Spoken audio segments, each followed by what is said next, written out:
มือนว่าเขาอยู่กลางป่าท่ามกลางขุนเขาแมกไม้คิดว่าเขาเป็นพระเอกนั่นเกือบทิ้มแค่วแล้วนั่นน่ะพระเอกMV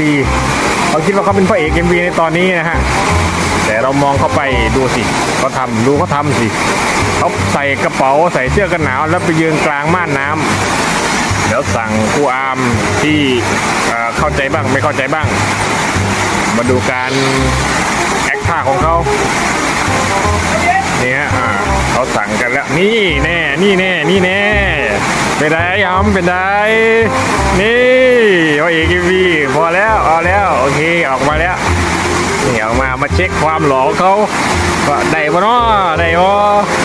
แล้วก็กลับมาเช็คถอดกระเป๋าสัมภาระอันล้ำค่าของเขาแล้วก็มาเช็คว่าเขาความถ่ายผ่านหรือเปล่า